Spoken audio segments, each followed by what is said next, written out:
Hello, everybody. Good afternoon, and welcome to this Work Tech webinar called The Smart Advantage. My name is Jeremy Myerson. I'm speaking to you from London, wherever you are in the world, and whatever time it is in the world, you are most welcome. This is part of the Work Tech series of virtual events. We know that our live events that happen all over the world are currently paused due to the coronavirus pandemic, but we will be back next year. In the meantime, we've been having a series of very well attended webinars, very lively, lots of great discussion with lots of key players around the future of work and workplace. And today we're talking about smart buildings, why we need them, how we might specify and procure and manage them, what advantages we derive from them, and critically, who pays for them. And it has been said that the argument about smart buildings have advanced more in the last 4 months than they have in the last 4 years. So my name is Jeremy Myerson. I'm the director of Work Tech Academy, which is a global knowledge network. And I'm also the Helen Hamlin Professor of Design at the Royal College of Art. The future of work is my thing, and I'm really looking forward to our discussion today. We have two global experts in the field to help steer us through the maze of smart buildings. It's my great pleasure to welcome Cormac Crossan, Global Business Development Director Real Estate at Schneider Electric, and Spencer Levy, Chairman, America's Research at CBRE. So welcome, gents, both of you. Great to see you. Cormac, tell us where you are and tell us a little bit about Schneider Electric and your role and responsibilities there. Certainly, and thank you very much, Jeremy, for having us, and hello to everybody on the call. So, as Jeremy said, my name is Cormac. I am the Global Business Development Director for the real estate vertical in Schneider. So just a couple of things about Schneider. First of all, Schneider is a German-sounding French company. So I'm in their headquarters here in Paris. I'm calling you from my home in the office. So if you take a look here, we have a mock-up house in the middle of our office. We've opened back up. We've emerged from the initial lockdown here. So, and a couple of words about Schneider. So we have a lot of skin in the game in real estate, let's say. So we have, first of all, we have a 50 million square foot estate of our own that we need to work on, let's say digitize, make more sustainable so that it delivers, so that together we deliver value to our clients and we're successful. And also we do a lot of business in the built environment. So we have relationships and partnerships with some of the biggest players in the global real estate market. Where do I fit into that? So we have a real estate vertical, within which we work closely together with property developers, large landlords, asset management companies, service providers like CBRE, like Spencer's company, and others. And really, we're working together to digitize the real estate sector, to accelerate the digital transformation of the real estate sector, and to push the net zero carbon and sustainability initiatives and help people hit their targets on that. So that's what we're about. And I'm delighted to be with you all, obviously. Thank you, Cormac. Spencer, welcome. Well, thank you for having me. I'm the chairman of research in the Americas, and I am a former global traveler. When I say former, I did 200,000 miles last year, the year before. I'm in Europe regularly, and I was even there twice this year, even though we've been locked down the whole time. What do I do is I study the real estate markets from both a macro, big picture, and a micro perspective, right down to the types of HVAC and electrical systems we're using in the buildings to advise our clients, and our clients are the largest investors and occupiers in the world. So delighted to share some of these ideas today. So Spencer, I come straight to you. I mean, since lockdown, what have you been hearing around the smart building market? I've heard anecdotally that people who really were deaf to this argument are suddenly opening their ears and paying a lot of attention. But what's it been like from your perspective? What are your clients telling you from a research perspective? Well, certainly the issue of the moment is reopening the building, and what does it look like? And which building am I going to go to and why? So those are big questions. But when it comes to smart buildings, what we're really talking about here is a couple of different categories. One of the categories has to do with what Cormac described, which is sustainability efforts. Another aspect of it is efficiency of all different types, of the efficiency of the work process. But the newest area of it, and the one that really needs to be talked about as well today, is the wellness aspect of it. How can all three of these areas work together for the benefit of the company, for the benefit of the employee, whether or not that employee is sitting in a traditional office setting? Because what's also happened, in addition to these three categories of smart buildings, there's also homework, which is where I am today. I am sitting in my house in Baltimore, unlike some of the folks on this call who are back in the office. I am not. My offices are not open here in the United States. So I think the definition of smart building is not only in these three categories of sustainability, efficiency, and wellness. It now is expanded outside the four walls of the office into your home office as well. So in a sense, smart building infrastructure is the elastic that connects the new world of virtual, remote, decentralized working back to the office real estate. So its definitioning from your perspective is broadening all the time. Does that chime with you, Cormac? Is that where you're kind of seeing things heading, that it involves working from home, working in a hub and spoke model, maybe in suburban areas or commuter belt areas? Is this smart infrastructure going to embrace work, not just the office? Yeah, so I think we can probably agree on a few things. One fundamental trend that's coming out of all this is that we seem to be accelerating the overall digital transformation that everybody has been talking about for so long. So for years now, we've been saying, you know, there's going to be an absolute exponential increase in smart devices in buildings, in general digitization across the real estate sector. So I think this has injected a huge amount of steroids into that overall trend. So I do think that some people ask me, is it the end of the office, right? So obviously we've heard Mark Zuckerberg and Dorsey and a few other prominent CEOs saying, you know, all of our employees will be able to work from home from now on. I don't buy that personally. I think that there's a lot of work-related activities that cannot happen in the house, and they cannot happen in third places either. They need to happen in these hubs that we have. So your question, what's a smart building going to look like in the future and how is this all going to change? I think that COVID has sounded a death knell for dumb buildings. That's my brave statement for today. I don't think that, and when I say dumb buildings, I mean buildings that do not provide amazing experiences to people, buildings that do not hit their sustainability targets and are not excellent from a net zero carbon perspective. I do not see how they can survive in a post-pandemic world. And there's a number of reasons I have for saying that. I'm looking at Larry Fink, who's talking to his shareholders from BlackRock. He says, sustainable assets are by far the best performing asset class, even during this crisis. And he says, by the end of the decade, sustainable assets are going to be a 1 trillion asset class. I think that another statistic for you. Already we have 40% of the entire workforce that's millennials. We had a chat about this before the call. How have millennials, you need to split up the perception of this whole period into its individual demographic groups. How have millennials overall perceived this?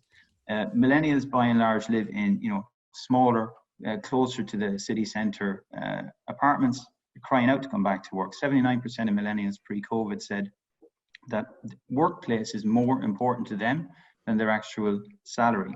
So how is this going to shake out afterwards? I am convinced that whatever the overall dynamic is it slightly less office space than before? Is it more?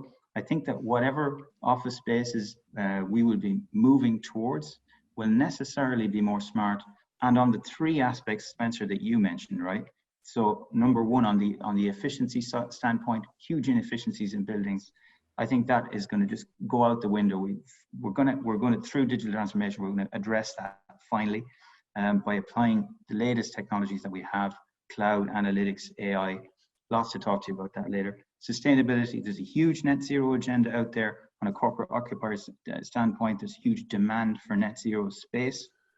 And I can see the office sector moving towards that to respond to that demand. And lastly, Spencer, as you said, wellness, health, well-being. There's some excellent Harvard research out there saying, and it's old research, right? This is not new. If you spend $1 on well-being in the workplace, it gives you a $6 return. So just think about that investment for a second. That's pre-pandemic. So what's it going to look like after COVID? Obviously, things like well certification, fit well, some of the specifications that we might see, usually reserved to health facilities, life science facilities, will necessarily, I think, sort of osmose over into the office environment and bring it on. You know, it's going to make for amazing destination type buildings that we'll all want to be in. So, great headline there. COVID-19 sounding the death knell for dumb buildings. I'd like to. We've got a fantastic audience online. I'm going to go to our first poll. Joe, if you could put up our first poll. So there's two ways that you can interact this afternoon, ladies and gentlemen, or this morning, wherever you are in the world. You can take part in our polls, and you can actually on the Q&A you can write questions, and I'll be checking out the feed as you write the questions and threading in questions into our conversation.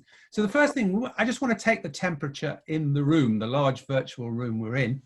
In the post-COVID-19 era, smart buildings will receive substantial investment or increasing levels of attention, review, research, or only moderate consideration.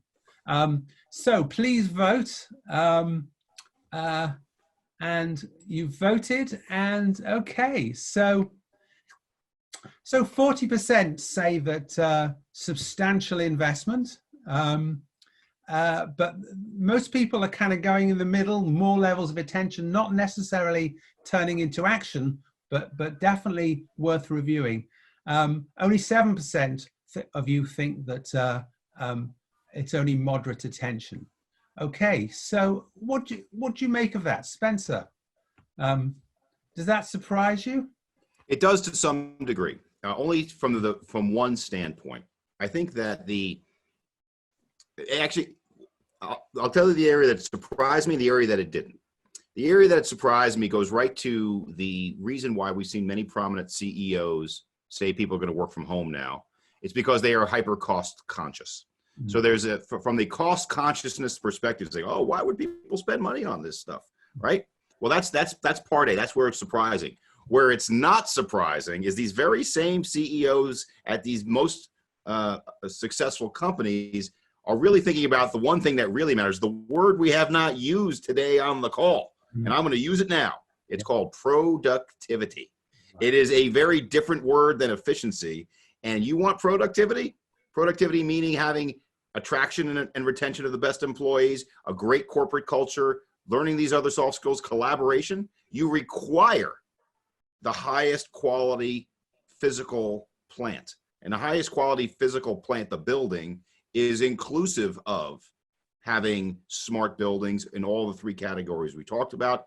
Increasingly, wellness in the form of light and air and outside space. All of these things play together to get you to become the most productive company. So what we have is this dynamic tension between cost on the one end and productivity on the other. And the reason why smart buildings are going to win is because productivity wins in the end. Harvard Business Review says great companies obsess over productivity, not efficiency. So do you both think that the result that the increasing levels of attention are going to turn into investment? What do you think, Cormac, on that?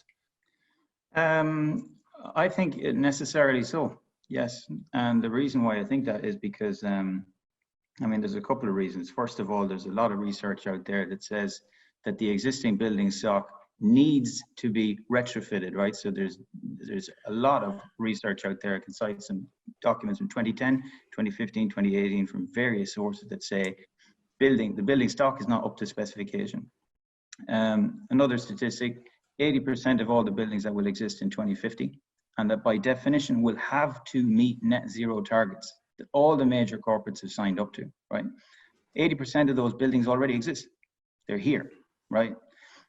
So necessarily there will have to be investment to improve the energy performance, to improve the efficiency of these buildings. And obviously, you know, if you talk to anybody within the energy management community today, most energy management professionals have KPIs related to wellness. Most of the labels around energy efficiency, LEED, etc., have well-being and health actually copper fastened into them and in their very DNA. So you can't. There's no dichotomy between the two. There will be investment, and the poll results that you have cited are borne out by pretty much every conversation that I'm having with people, you know, property customers in London, Italy, Southeast Asia, Australia, the US. Everybody seems to be looking at this, and technology is necessarily seen as a possible lever or an enabler for whatever this new normal is going to be. The new normal, no one knows what it's going to be. It's okay to say, I don't know, right? And Spencer, I listened to your conversation with Michael Ford, very interesting, the guy from Microsoft. I think that one thing Michael said when he was talking to you was, he talked about choice. You know, we're going to need to provide choice to people in terms of where they will be working. And choice means you'll be able to work from home, there'll be digital tools to enable that. But there will necessarily be spaces where you need to come together to collaborate, to climb up the, you know, the pyramid of Maslow, right? There are some parts of that we need, a sense of belonging, a sense of, you know, going beyond oneself. You can't do that sitting, I don't think you can do that sitting in your own living room looking at a screen. So necessarily we will need these buildings, and their specification will need to improve for a number of reasons that are just, that I see as absolutely inevitable. You know, if you look to other sectors, so if you look at sectors that are further along the road to digitization than real estate, okay, so let's agree for a second, real estate is not particularly digitized, right? I was listening to a conference recently, they said real estate, 13% of the US economy, largest asset class, largest lending category, one of the lowest investment rates in terms of technology, right? Behind the fisheries industry, I believe, according to one report, so not fantastic. So some way to go. But there is, if you look at other areas, just take something like indoor navigation, right? In 2009, Google Maps was launched, and within 18 months, according to McKinsey, 85% of the market capitalization of all the other GPS companies had disappeared. That is the destructive power of digital. And if I had one message for people listening to the call today, it's that you need to be mindful of the fact that it's not really a choice anymore. Digital is something that's happening absolutely everywhere. And you either jump on and you get with the program, GWP, as you guys say in the US, Spencer, or you run this very, very, very real risk of being overtaken or disrupted out of existence by some other more digitally savvy company.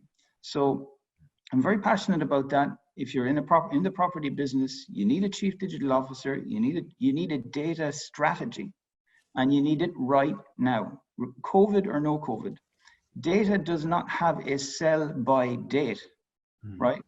If you get data from your building that has value right now, it can be monetized, it can be turned into new services for people in the building, and you need a digital strategy that will allow you to basically mine that data and mine that value. So in answer to your question, how do I see it? How do I see it turning out? I mean, I see the major players moving towards increased investment in digital, even in the face of COVID. And sometimes I would even go so far as to say, sometimes even because of COVID, because it gives you the opportunity to work on a building when the occupancy is actually a bit lower. It's actually an ideal time to get into the building and start to drive improvements. I mean, I take the argument about you're either a digital predator or you're digital prey. But how do you know whether you've got a smart building? How do you define a smart building? I mean, we were having an interesting pre-match kind of warm-up the other day where we were agreeing that, you know, if you want to know whether you've got a green building, you get the BREEAM standard, or, you know, a healthy building, you get the WELL standard. How do you know whether you've got a smart building, and how do you define it? Spencer, do you want to kick us off on that one? Well, I'm going to give you the simplest definition in the world. If you can attract the best tenants in the market, you've got a smart building. If you can't, you don't. It's very simple in my business. My investors who build buildings every day are trying to attract the highest paying, longest lasting tenants in the market. The market spoke. If you don't have a building that's green, that's has tremendous amounts of technology within the building, including power, including conduit, including all these things, they're not coming. And they're not just going to show up because you are a nice guy. They're coming because they have consultants that measure these things.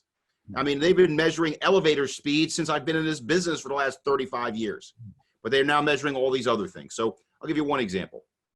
A client of mine is building a building right now in Portland, Oregon, and he's building the building. It's a 12-story office building. He's using a wood frame. Now, wood frame buildings are common in Europe. They're not common in the US, but they're coming. And why is he doing it? Because wood is a sustainable material. And you know what? It's costing him 15% more to build it. Now, the good investor capitalists say, oh, you shouldn't do that. But you know why he's doing that? Because he's attracting the best tenants in the market that are paying way more than anybody else. Yeah. That's it. Attract the best tenants, you're winning. That includes smart buildings. That is a fantastic definition of smart buildings, because it takes it out of the realm of simply being about the Internet things or intelligent software or use of big data and so on. Although that's part of the story, there's a higher level to it. Cormac, what's your definition of a smart building? I think I'm just going to steal Spencer's one because it's so good. No, I'm joking. That is a great definition. I would add to that definition that maybe just a slight nuance, and that is, depending on where you are in the value chain, you may question that slightly. So, for example, if I'm one of Spencer's clients and I'm like a large property player, 100% attract the best tenants, yes. If I'm let's say corporate occupier, head of corporate real estate, I may go into some more details in terms of, okay, this building has to provide, the most amazing experience. It has to hit my net zero targets. A couple of other stats again about the millennials. 79% of them would, as I say, would pick would stay with a company long term based on their sustainability targets, and 70% have said that the actual workplace is more important to them than their salary. So you need to think about the quality of the space you're providing to attract the right talent and to make sure that they stay with you and deliver to the bottom line for a long time. And this drives into this thing that we're getting from, I worked for 10 years in IT, right? And the latest thing in IT is something called customer success. IT companies like Microsoft, like Oracle, they hire people called customer success managers. And what does that mean? They're basically people who regularly check up on how the client is doing and how they're using the services that are being provided, and how they're making that company hit their targets. And I can see property going in this direction, where you have, this is one of the things that you can do with digital. You can have a square foot of real estate, and instead of it being completely, bare and nothing else with it, you can have a catalog of services attached to that square foot of real estate, which the client, the tenant, can then draw down, on an a la carte basis. And these hopefully are services which will drive success for the occupant, for the occupiers, obviously, as well. And it gets back to that idea of productivity that Spencer talked about. Digital is something that enables all of this. Some of the buildings that we've been involved in, we've been at Schneider, we've been delivering mobile application enabled buildings for about 6 or 7 years now. So we have a lot of experience in terms of what new services you can provide to people and how you can save people time. I'm going to hit you with a quick figure on this, okay? So take your regular bog standard, pardon the expression, building. Most buildings, let's say in Europe, a lot of them in the US as well, have lighting control systems that have a PIR sensor. PIR sensor is like a tiny infrared camera that senses is there somebody in a room or not in a room. Okay, so it's gathering, basically it's emitting ones and zeros every 15 minutes to say, I can see someone, I can't see someone. The value of that piece of data in a 500,000 square foot facility is roughly $30,000 a year. Now, how do I calculate that? That's roughly how much energy you're saving on your lighting bill by having that tiny little sensor, okay? But there's another problem that that sensor can solve. And that problem is, you have somebody in the lobby of a building like our one here, which is, you know, big building, and they're looking for a collaboration space. Well, according to Steelcase research, 40% of people in offices spend 30 minutes a day looking for collaboration spaces. Scale that to a 500,000 square foot building where I save my 30 grand. That's a $6.2 million problem for the corporate occupier. And I'm able to solve that problem by taking that data, contextualizing it, putting it on a mobile application that's available to the occupants. And suddenly I've removed 6.2 million, you know, let's say I've liberated or unleashed $6.2 million of productivity back to the corporate occupier. So I can see how we will be moving more and more towards this type of service, not necessarily more and more different types of data. The smartness of a building often is about how you contextualize, capture, collate, consolidate data sets that you probably already have, but you're making new use cases from them, you know, and saving people time, and you're driving towards occupant engagement as well, you know. A lot of property players are talking now about real estate increasingly becoming a B2C sale. So you need to have a relationship, even as a landlord, you need to have a relationship through a mobile application with the actual occupier of the building. Happy occupant, means a happy occupier and a lease renewal.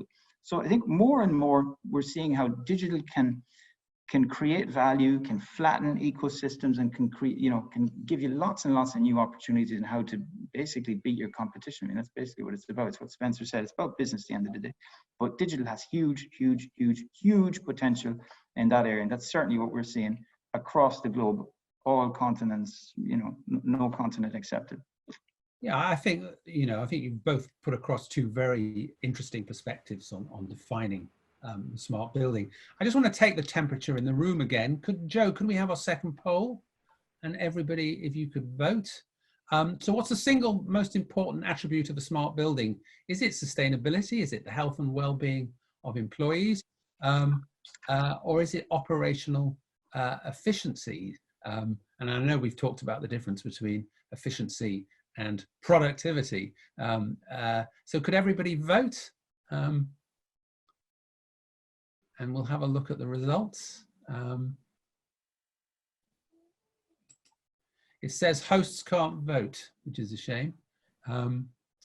Okay, so interesting. We're quite, health and well-being is a comfortable winner, which is not surprising in the current sanitized environment.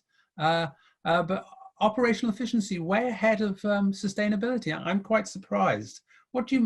Spencer, what do you make of this result? Well, first of all, I grew up in the early 1980s, and a band that I really liked was a band called Asia, and they had a song that was called The Heat of the Moment. Yeah. And I use that song as a reference point here because that is exactly what that poll is showing. In the heat of a COVID-19 crisis, of course, health and well-being is going to come out number one. Yeah. But and because of that, we have done a series of polls. We just did a big one for our large occupiers. We completed a few weeks ago, and we're going to do it every 2 months for the next, I don't know, year. And then you're going to see that number can start to decline again. And the sustainability number will, I think, surpass it. But the efficiency number is going to stay at the top. And why is that? This is tough love 101, because I've been studying the importance of sustainability, wellness, efficiency for 20 years. And even though we all want to be green, and I write the Green Building Index for my own company, and I'm a green guy, cost is king, period. And I don't care what you tell me about how important these other factors are. If it does not make you money or help you attract and retain clients, tenants, and make you more productive, you're not going to do it. And, you know, there's a lot of carrots and sticks here. The carrots are tax incentives and other things. The sticks are people saying, we're not going to invest in your company. Bottom line, it has to make you money in order for you to do it for it to be, and I'll use the word, sustainable. Everybody wants to be green. Everybody wants to be well. but cost is still king and always will be. Just on the question of money, I'm looking forward to everyone's questions coming in. The first just has come in from Steve Jarvis of Cordus Group, very interesting group of consultants in this space. Steve says, you know, the biggest question is who funds smart buildings? Is it the developer or is it the occupier? Who pays? And will that change in the future? My favorite question, because when we build a building, you're typically building core and shell and the common areas. And then you have the tenant's demise space, right? And that's where the battle is fought. Because within the tenant's demise space, that's when you have what's known in America, and I'm sure they have a similar term in Europe, a tenant improvement allowance of who pays to build out that space. And it's a balancing act between the landlord and the tenant of, if I give you an extra $1 of TI allowance, are you going to pay an extra $1 of rent? Or are you going to extend your lease longer? So that is where the negotiation always is. But what I will say is this, that you're going to see an increasing amount of the dollars spent by the landlord for the base building. So you have the stuff you cannot replicate, the electrical capacity, you're going to see the quality of the conduit, the quality of the HVAC, which you cannot change in tenant spaces for the whole building. So all of these base building systems are going to be paid for by the landlord. But within the tenant's demise space, you're going to see this balancing act between the two. Now, there are ways to do this that are cost effective. There are some that are not as cost effective. I talked about the fact that building a green shell building is more expensive than building one that's not green. It's also more expensive to install what is known as hydronic HVAC. What is hydronic HVAC? Most of the buildings that you're sitting in right now have what's known as forced air HVAC. And you know what forced air is? Look at your vent, put a piece of paper over it, and you're going to see air coming out of it. What hydronic HVAC is hot and cold water that is piped into your walls and blows no air into your space. It's more expensive to install, but does not blow air around. And that is a major important factor in terms of not spreading disease, that and also using circulated air from the outside. So those are the kind of things that the smart landlords are going to start to install in our buildings, pay more to do it, because they know it will attract and retain the best tenants who will pay more. Right. I mean, Cormac, what's your take on, first of all, the results of the poll? I personally thought sustainability would come higher, but I take Spencer's point about the heat of the moment. But I'm an 80s rock fan as well, so I'll jump in. But I'd agree. I was part of me thinks it could be something to do with, as you said, Spencer, the heat of the moment. I'm obviously not belittling people's opinions. It's a very particular time that we're going through. My reaction to that would be, there's no reason to think you can't do all, right? So we're very smart. We're a very smart industry. We've got a huge amount of intelligent people in this area. There's some really, really amazing technology out there. Stuff that we've deployed, stuff that other people can deploy. And I think that it doesn't have to be a straight up choice. I want either this, I want either sustainability or operational efficiency or health and well-being. I think there's a way of doing all three. Cost is king, Spencer, you mentioned that. I really want to talk about that for a second. So who pays for all this was the question originally from, I think Steve, you mentioned. I like to talk about business case. So first of all, how much are we actually talking about in brass tacks? And I am absolutely 100% sure that we can spend smarter as an industry, right? One of the smartest buildings that I know is just outside Paris. It's in La Défense outside Paris, not about 15 minutes up the road from where we are here. It is a building that has a world first curve system on the elevators to drive sustainability, right, and energy efficiency. So it means it recuperates braking energy from the elevators to make the building more efficient. Our systems are driving some of that. It's a LEED certified building, so it's exemplary from a sustainability standpoint, right?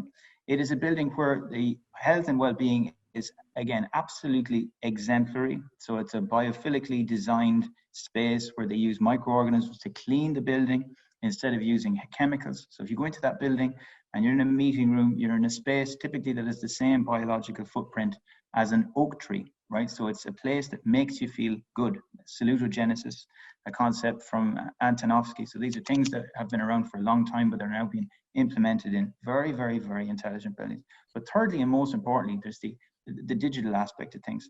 The buildings like these, this is pretty much a cognitive building, right? So it's a building that can detect, it can sense a whole host of different aspects of its operations. It's completely mobile enabled. So when we worked on this building, we worked with a host of partners, and we gave every occupant in the building a mobile application. And from they leave their breakfast table until they get to the office, until they leave in the evening, your entire day is run through the mobile application. You can drop the blinds, you can turn off the lights, you can raise the temperature, you can contact your FM, maybe CBRE, to tell them that there's something wrong in the building. You can locate a parking space, you can pay for your food with the cashless environment. So you think of any widget that you want in the building, it's already there. Now, very, very smart building. How much did it cost? So I had a chat with the director of the project when it's all said and done. And I said, how much did you actually spend to make this happen? And he said, sit down, because you're not going to believe this. I said, well, how much? He said, we spent 1% more than the median refurb cost for Paris. 1%. Now, if I read MIT research, and this is highly contested research, but I'm going to put it out there.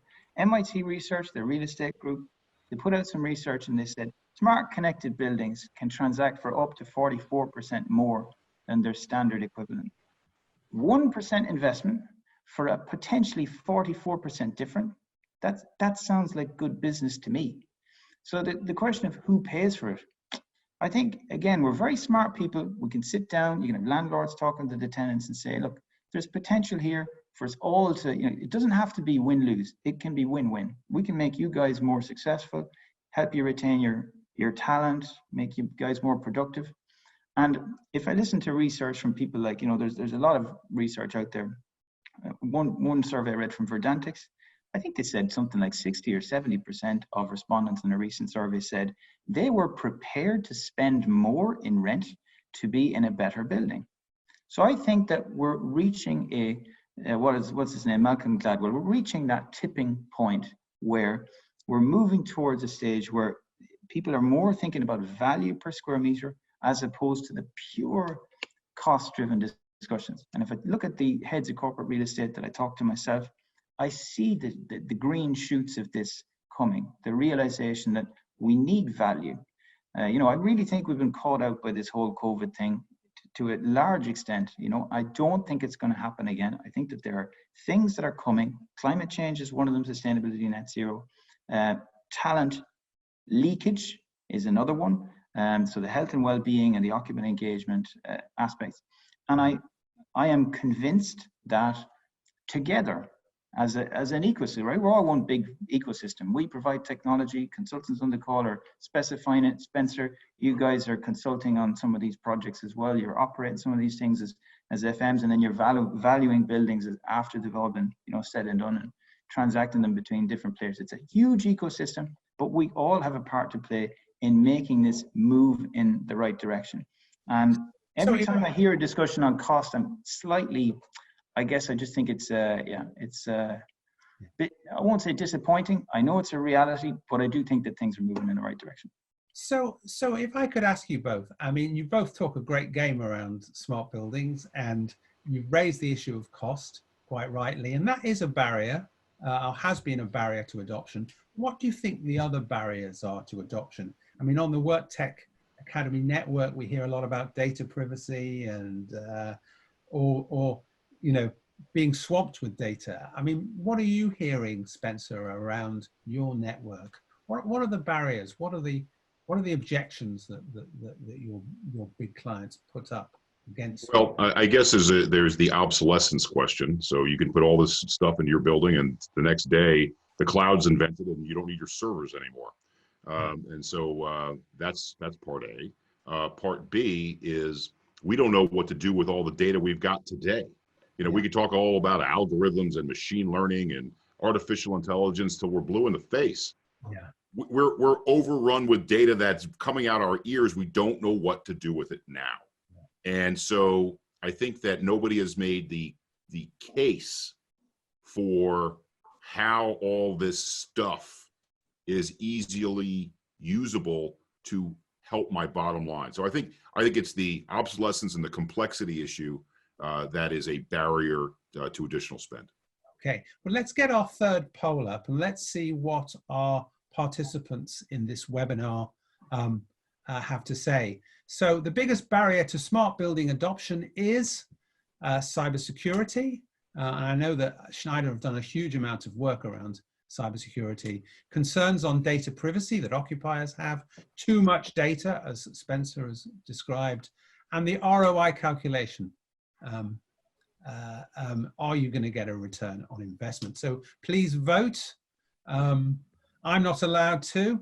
The panelists aren't allowed to, but you can. And we've got some great questions come in, which I'm going to get onto in a minute.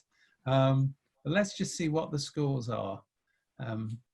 So when you've got the scores, Joe. So, okay. So, wow. ROI wins by a country mile. And too much data and concerns of data privacy are kind of lower scoring, but they register. People are less worried about cybersecurity, interestingly enough. What's your take on that, Cormac? I'm worried about the cybersecurity number. Yeah. Because, so why am I worried about that? Because as I crow and I recommend everybody to jump on the digital bandwagon as quickly and as efficiently as possible, there is a downside to it, and that is the more digital you're building is, the more you need to have a cybersecurity strategy to protect all this, right? There's some interesting research out there on the cost of cybersecurity issues to the global economy, and if you look where it's going to hit $6 trillion next year, according to one study that I read, which is the largest. It will be the largest transfer of wealth in the history of the global economy, and it will surpass the global drug trade, right? So it's a big number. If we as a sector think we will be unaffected by this, we need to, give ourselves a collective, wake up call. So I'm surprised that cyber isn't higher up the chain. I see, I'm not surprised about the ROI thing. Just to get back to it, even anecdotally, some of the conversations that I've had when working with some of the largest property companies in Asia Pacific, we recently did a consultative session with them in India. And the one, what would I say, that the one caveat that I hear constantly is when we're talking to the engineering teams or the technology teams within property companies themselves, they say they do not have the language to speak to the asset management community. They're themselves unable to articulate the value that this will bring. And I think that there's a broader question around this, around ROI, which is, what are the metrics that you're looking at from an asset management community when you're looking at an asset and you're thinking about how much is this worth? Well, you're looking at net operating income, you're looking at cap rate, you're looking at a lot of different things.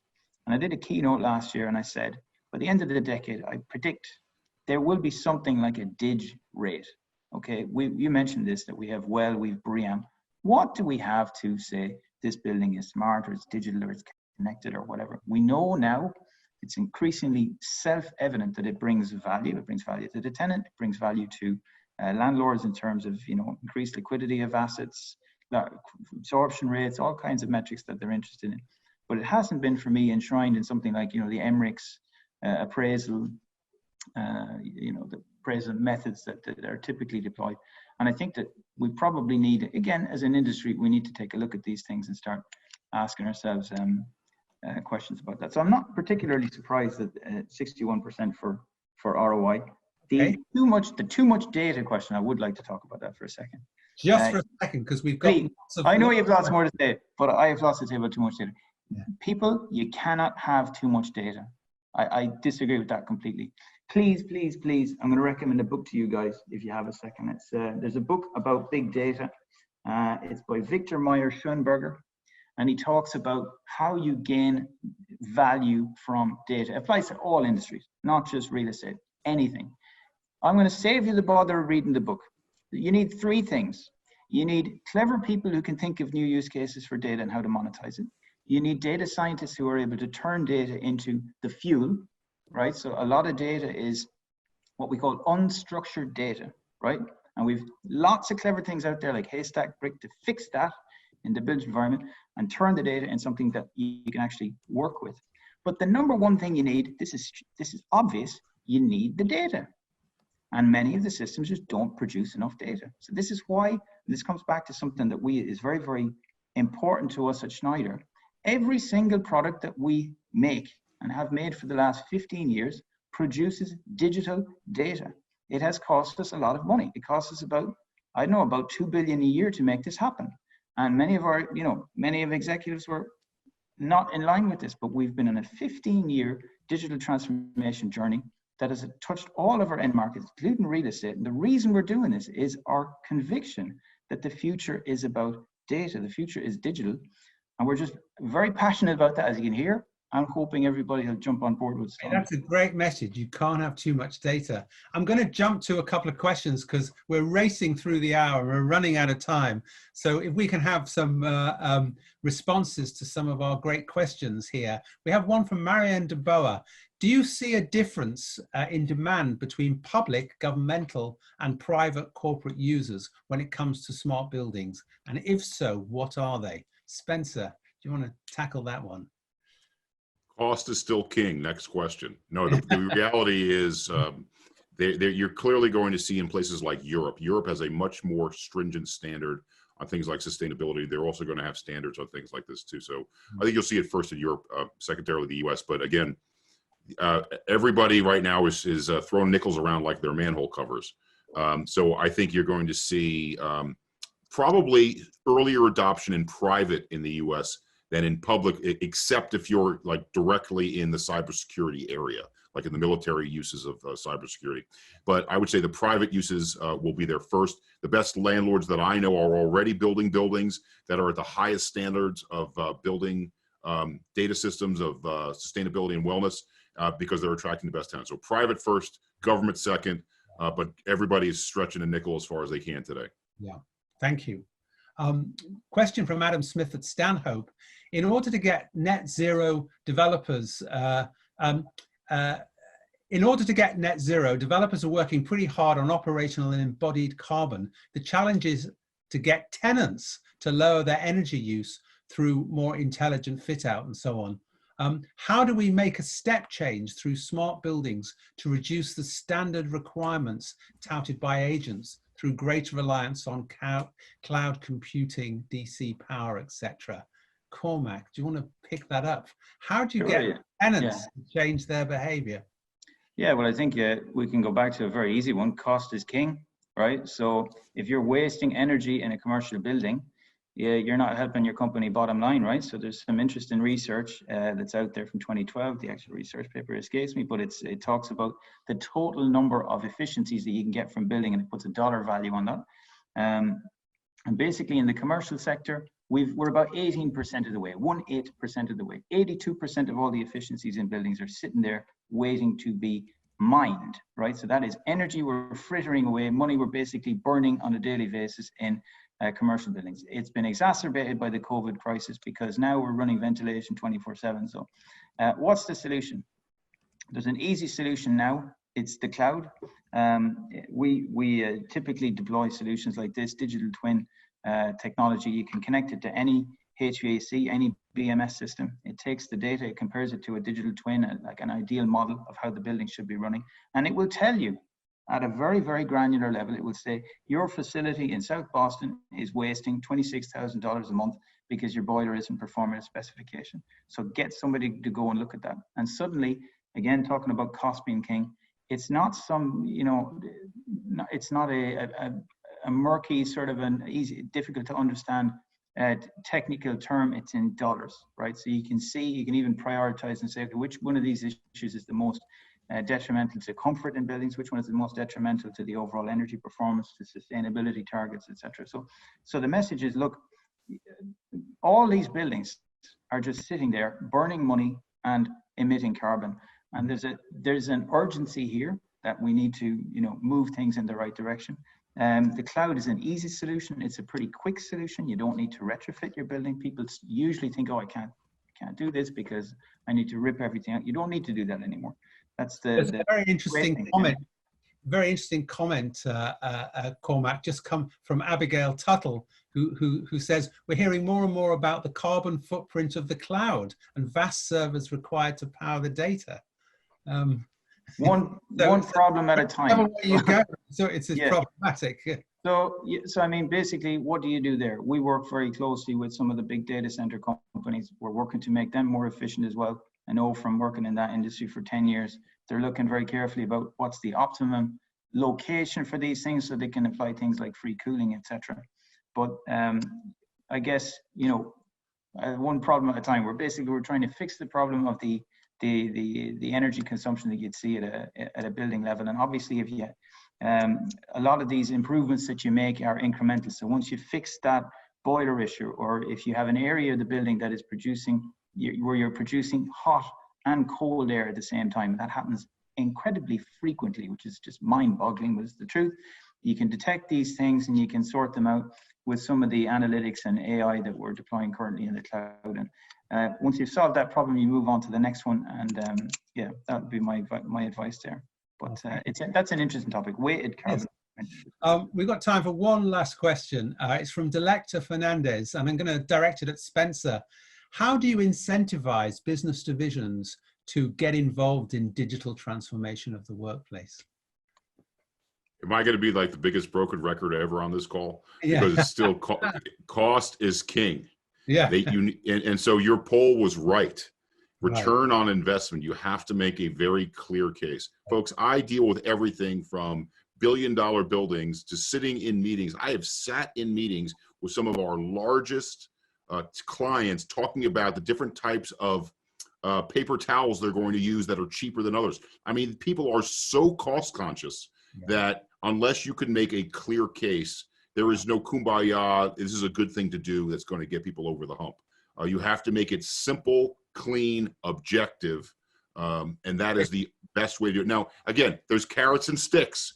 Yeah. I mean, the stick is, I'm big investor. I'm not going to invest in your company unless you do more of this. And there's carrot. I have a tax incentive. Of course, those things are going to come into play. But cost is king for the facilities managers. But for the CEOs, productivity is king. So the people that you can persuade, if you're going to go to the facilities level, you got to do it the way I'm suggesting. If you're going to go to the CEO level, you have to talk bigger, talk about productivity. So that's where the opportunity may lie to be more of a visionary. So this has been a really interesting and insightful conversation. And I think that it's been a reality check in some ways for the champions and advocates of smart buildings. It isn't a come by our moment. We've got to be very, very practical. We've got to be very real. And financial incentivization is absolutely part of it. If you've enjoyed this webinar and you'd like to learn more about smart buildings, WorkTech Academy is launching a report we've published this afternoon. It's in partnership with Schneider, and it's written by Philip Ross and his workplace technology team at Unwork. It's called Smart Working, Smart Buildings and the Future of Work. It goes into a series of models so that you can work out how truly smart your building is. And it talks a lot about the practicalities of how you might procure, commission, create a smart building. So if you go on the WorkTech Academy platform, www.worktechacademy.com, and look for the Schneider report, you can download it and it'll give you a lot more information. I would like to say a huge thank you to our two guests this afternoon who really given us some absolute gems of material. COVID-19, the death knell for dumb buildings, as Connor said, and you can't have too much data. And Spencer, smart buildings, the smart building is the one that attracts the best tenants. I absolutely love that. I love all those comments. And yes, don't apologize for being like a stuck record. We've got to, the smart building has got to make sense in terms of cost in the same way that the dumb building did. But you seem to have a lot of particular arguments. One word answers, guys. How do you see the future for smart buildings? Just a kind of nugget, just to close us out. Competitive advantage. Yeah. Advantage. Yeah. One word, hard to give one word, but I think Yeah, if but you can give three if you like. Rosy, smart buildings, rosy. Dumb buildings, not so good. Yeah, so smart buildings, yeah, definitely. I like Rosie more than Advantage. Let's go with Rosie. Was that the word you Okay, used? okay, we'll go with Rosie. We won't have a poll. Can I say a huge thank you? A huge thank you to Cormac Crossan, Global Business Development Director of Schneider Electric, speaking to us from Paris, and Spencer Levy, Chairman Americas Research at the CBRE, speaking to us from Baltimore. I'm speaking to you from London. Our time, very sadly, is up. Thank you for joining us, and see you at the next WorkTech webinar.